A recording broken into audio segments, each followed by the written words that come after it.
राधे राधे सभी को। साथियों, अभी मार्गशीर्ष का महीना चल रहा है। कल थी मोक्षदा एकादशी।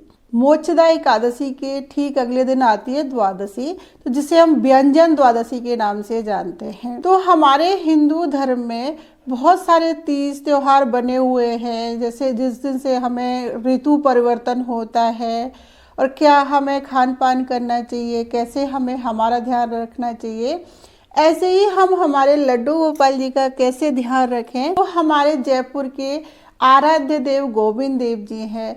तो आज से हमारे गोविंद देव जी के मंदिर में हमारे गोविंद देव जी का खान पान, रहन सहन, उनके वस्त्र सब में बदलाव किया जाएगा। क्यों ऐसा माना जाता है, मार्गशीर्ष के महीने में सबसे अधिक सर्दी शुरू हो जाती है। जितने भी कृष्ण भगवान के मंदिर हैं, जहाँ कृष्ण भगवान की पूजा होती है, उन सब मंदिरों में परिवर्तन होता है। तो आज मैं आपके साथ शेयर करूंगी कि बहुत अधिक सर्दी में हम लड्डू गोपाल जी का कैसे ध्यान रखें। मैं मेरे लड्डू गोपाल जी का कैसे सेवा करती हूँ, कैसे ध्यान रखती हूँ, आज मैं आपके साथ ये शेयर करूंगी। मैं सर्दी में मेरे लड्डू गोपाल जी को गर्म जल से स्नान कराती हूँ। तो मैं उसको देख लेती हूँ कि बहुत अधिक गर्म तो नहीं है या ठंडा नहीं है। तो हमें ध्यान रखना है कि गुनगुना जल हो। और वो मैं जो वस्त्र पहनाने होते हैं मुझे, वो मैं पहले निकाल के रख लेती हूँ ताकि मेरे लड्डू गोपाल जी को ठंड नहीं लगे। और जब लड्डू गोपाल जी को मैं सुबह जगा के बैठा देते हैं तो मैं इनको कंबल उड़ा देती हूँ। मैंने ये लड्डू गोपाल जी के लिए ऊन से ही कंबल बना रखे हैं, ये गर्म भी रहते हैं। तो मैं ये लड्डू गोपाल जी को उड़ा देती हूँ। देखो, मैंने ये लड्डू गोपाल जी की नाइट ड्रेस बनाई थी, जिसको मैं सोते टाइम पहना के सुला देती हूँ। और ये मैंने लड्डू गोपाल जी के दिन में अधिक सर्दी में लड्डू गोपाल जी को सर्दी नहीं लगे तो ये गद्दा भी बना के तैयार किया था। आप ये अगर गद्दा और ये ड्रेस और बिस्तर देखना चाहते हैं तो मेरी चैनल की विजिट करके ये सब आप देख सकते हैं। और बहुत ही आसान तरीके से आप अपने लड्डू गोपाल जी को ये नाइट ड्रेस, गद्दा और बिस्तर बना के तैयार कर सकते हैं। तो अब हम ये लड्डू गोपाल जी की नाइट ड्रेस खोल देते हैं। और मैं लड्डू गोपाल जी को एक नीचे कॉटन की ड्रेस भी पहनाती हूँ गरम ड्रेस से, तो वो भी हम खोल देंगे और स्नान की हम तैयारी कर लेते हैं। तो अब हम लड्डू गोपाल जी को स्नान कराएंगे। जल तो हमने गुनगुना ले लिया। हम लड्डू गोपाल जी की मालिश भी कर सकते हैं, लेकिन सर्दी अधिक है तो मैं रोज़ तो मालिश नहीं करती हूँ, किसी किसी दिन लड्डू गोपाल जी की मालिश कर देती हूँ। तो यहाँ पर हम लड्डू गोपाल जी को अच्छे से पोंछेंगे, पानी की बूंद नहीं रहनी चाहिए। जैसे हम बच्चों को पोंछते हैं, पानी नहीं रहने देते हैं, उसी तरह से हम लड्डू गोपाल जी को भी पोंछेंगे।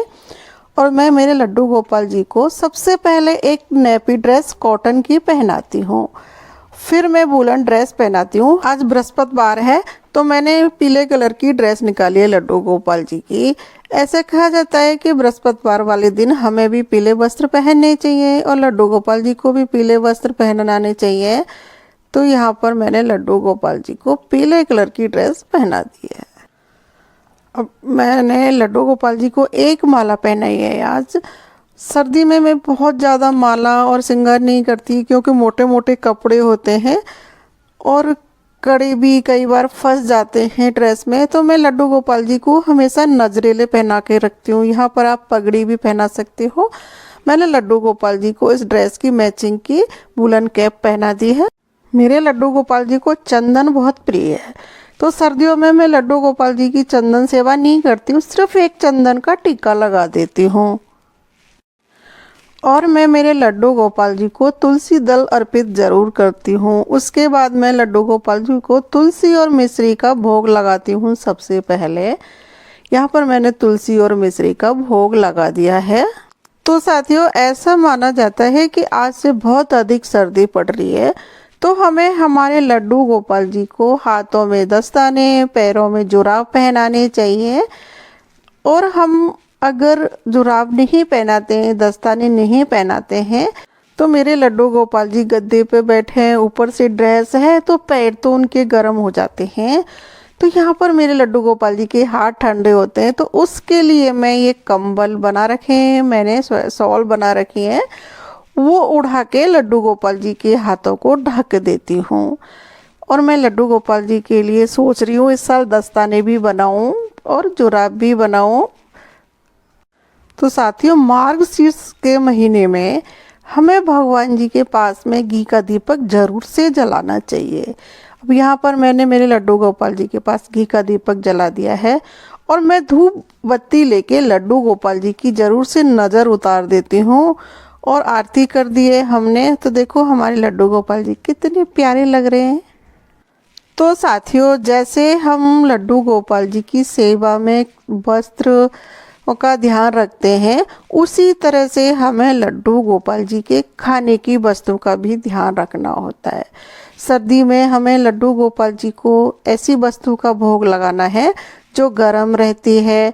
जैसे बाजरे की खिचड़ी का भोग लगा सकते हो, बाजरे की रोटी, बाजरे का चूरमा, ड्राई फ्रूट, तिल के लड्डू, गुड़, मूंगफली, अखरोट, बादाम, जैसे आप गरम गरम दूध, ऐसे गरम गरम चीज़ों का आप लड्डू गोपाल जी को भोग लगाएं।